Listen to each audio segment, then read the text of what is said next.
हाँ तो दोस्तों, इस वीडियो के अंदर हम वोलर कार्स के आईपीओ के बारे में बात करेंगे और जानेंगे कि इस आईपीओ के अंदर आपको अप्लाई करना चाहिए या नहीं। चलिए शुरू करते हैं। तो देखिए, सबसे पहले हम ये जानेंगे कि ये कंपनी क्या काम करती है। देखिए, जो कंपनी है 2010 में ये कंपनी स्टार्ट हुई है, यानी कि ऑलमोस्ट अगर हम बात करेंगे तो 14 से 15 साल ये कंपनी को स्टार्ट हुए हो चुके हैं। देखिए, जो कंपनी हमें यहाँ पे एम्प्लॉय ट्रांसपोर्टेशन सर्विसेज ये कंपनी प्रोवाइड हमें यहाँ पे करवाती हुई नजर आती है। यानी कि जो बड़ी बड़ी एमएनसी के अंदर जो एम्प्लॉयज यहाँ पे काम करते हैं, तो उनको यहाँ पे घर से पिकअप करना, फिर उनको ऑफिस में ड्रॉप करना, फिर ऑफिस से फिर से पिकअप करके यहाँ पे घर पे ड्रॉप करने का ये काम हमें यहाँ पे ये कंपनी करती हुई नजर आती है। करंटली अगर हम बात करेंगे तो अभी लगभग 2,500 से भी ज़्यादा व्हीकल्स हमें यहाँ पे कंपनी के यहाँ पे नजर आते हैं। इसमें अगर हम बात करेंगे कार हो गया, एसयूवी हो गया, इलेक्ट्रिक व्हीकल, बसेज वगैरह, टेम्पो ट्रेवलर्स, ये सारे व्हीकल्स हमें यहाँ पे करंटली कंपनी के टोटल व्हीकल्स में यहाँ पे नजर आते हैं। करंटली अगर हम बात करेंगे तो अराउंड 3 लाख से भी ज़्यादा ट्रिप यहाँ पे कंपनी ने पिछले साल यहाँ पे टोटल कंप्लीट किए। इसमें से अगर हम बात करेंगे ऑलमोस्ट यहाँ पे 884 ट्रिप्स हमें यहाँ पे ये कंपनी की रोज यहाँ पे होती हुई नजर आती है। उसके अलावा अगर हम यहाँ पे कंपनी के करंटली अगर हम प्रेजेंस की अगर हम बात करेंगे तो कोलकाता, मुंबई, पुणे, भुवनेश्वर, दिल्ली एनसीआर और अहमदाबाद ऐसी सिटीज में हमें करंटली हमें यहाँ पे कंपनी का प्रेजेंस यहाँ पे नजर आता है। तो डेफिनेटली देखा जाए अभी ऑल ओवर इंडिया में और एक बड़ा मार्केट यहाँ पे कंपनी के पास में अवेलेबल है।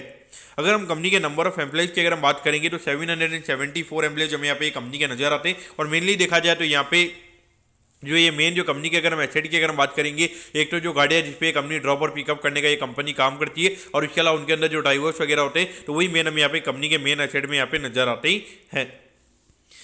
अब अगर हम यहाँ पे कंपनी के ऑब्जेक्टिव के बारे में अगर हम बात करेंगे, यानी कि जो आईपीओ से कंपनी को पैसा मिलने वाला है उससे कंपनी कैसे यूटिलाइज करने वाली है, तो देखिए वर्किंग कैपिटल की रिक्वायरमेंट के रिगार्डिंग ये फंड में यहाँ पे यूज होता हुआ नजर आएगा। यानी कि जो नॉर्मली कैश की रिक्वायरमेंट होते हैं तो उसके रिगार्डिंग ये फंड में यहाँ पे यूज होता हुआ नजर आएगा।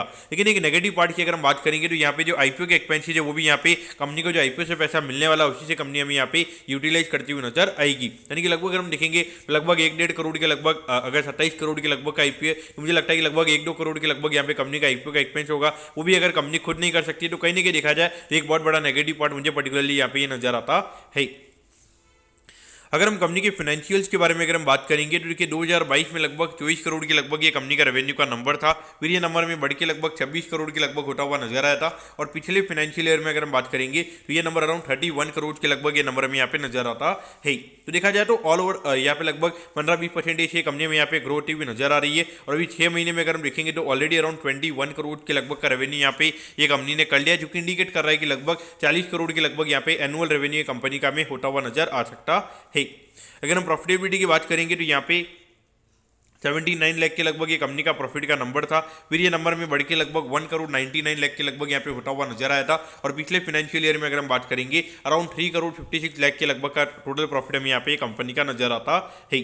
अभी 6 महीने में ऑलरेडी लगभग 2.5 करोड़ के लगभग का प्रॉफिट यहाँ पे कंपनी ने कर लिया, जो कि इंडिकेट कर रहा है कि लगभग एनुअल बेसिस पे लगभग 5 करोड़ के लगभग का एनुअल प्रॉफिट हमें यहाँ पे ये कंपनी का होता हुआ नजर आ सकता है। अब अगर हम आईपीओ की डिटेल्स के बारे में अगर हम बात करेंगे तो देखिए 12 फरवरी को ये आईपीओ में स्टार्ट होता हुआ नजर आएगा और 14 फरवरी को ये आईपीओ में क्लोज होता हुआ नजर आएगा। अगर हम प्राइस बैंड के बारे में अगर हम बात करेंगे तो 90 के कट ऑफ प्राइस पे कंपनी में शेयर देती हुई नजर आ रही है। और 1600 शेयर का लॉट से जब यहाँ पे कंपनी का नजर आता है, यानी कि एक लॉट को अप्लाई करने के लिए 1,44,000 रुपीज यहाँ पर आपको लगने वाली है। अगर हम इश्यू साइज की अगर हम बात करेंगे तो लगभग 27 करोड़ के लगभग आईपीओ का इश्यू साइज हमें यहाँ पे नजर आता है। और ये पूरा पैसा कंपनी के पास में जाता हुआ नजर आएगा। और इसमें अगर हम रिटेल कोटा की अगर हम बात करेंगे तो अराउंड 35% के लगभग ये कंपनी का रिटेल कोटा में यहाँ पे नजर आता है। यानी कि ऑलमोस्ट 8-9 करोड़ के लगभग का रिटेल कोटा में यहाँ पे ये कंपनी का नजर आता है। अगर हम लिस्टिंग की अगर हम बात करेंगे तो एनएससी के ऐसे प्लेटफॉर्म पे ये कंपनी में लिस्ट होती हुई नजर आएगी। अब अगर हम यहाँ पर आईपीओ के टाइम टेबल के बारे में अगर हम बात करेंगे तो देखिए 17 तारीख को आपको पता चल जाएगा कि आपको अलॉटमेंट मिला ही। अगर अलॉटमेंट नहीं मिलता है तो 18 तारीख को रिफंड मिल जाएगा। 18 तारीख को आपके डीमेट अकाउंट में शेयर आ जाएंगे अगर आपको अलॉटमेंट मिलता है। और 19 तारीख को ये कंपनी में लिस्ट होती हुई नजर आएगी।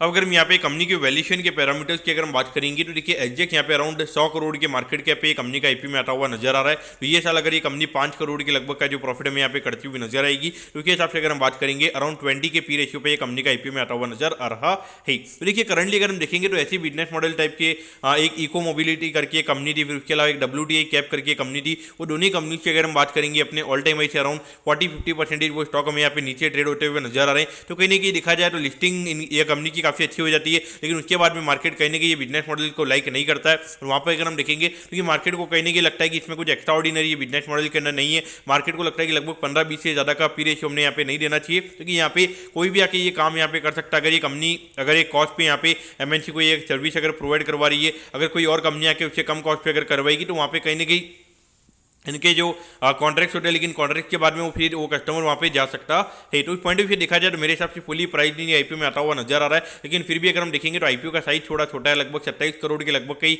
आईपीओ तो हो सकता है कि अराउंड 20-25% के प्रीमियम पे ये कंपनी में खुलती हुई नजर आ सकती है। थोड़ा वेल मैनेज रहेगा, मुझे लगता है कि नीचे खुलने के चांसेस कम रहेंगे। तो अगर आपको लिस्टिंग इनके लिए अगर ये आईपीओ के अंदर अप्लाई करना है तो मेरे हिसाब से अप्लाई किया जा सकता है। बाकी लॉन्ग टर्म के हिसाब से मुझे लगता है कि यहाँ पे कोई ज़्यादा एक्स्ट्रा ऑर्डिनरी गेन बनेगा, क्योंकि जिस तरीके से यहाँ पे ये सेक्टर को लेकर मार्केट जिस तरीके से नेगेटिव हुआ है, तो कहीं कि देखा जाए तो मार्केट को पर्टिकुलरली ये सेक्टर पसंद नहीं है अभी तो हाल फिलहाल में, इसीलिए लॉन्ग टर्म के हिसाब से तो मेरे हिसाब से अवॉइड करना सही रहेगा। तो मैं कहता हूँ कि वोलर कार्स के आईपीओ के बारे में आपको सब कुछ समझ में आ गया होगा। अगर आपकी कोई भी क्वेरीज है आप कमेंट कीजिए, मैं जरूर आपके कमेंट पर रिप्लाई करूंगा। ओके दोस्तों, thank you, have a nice day.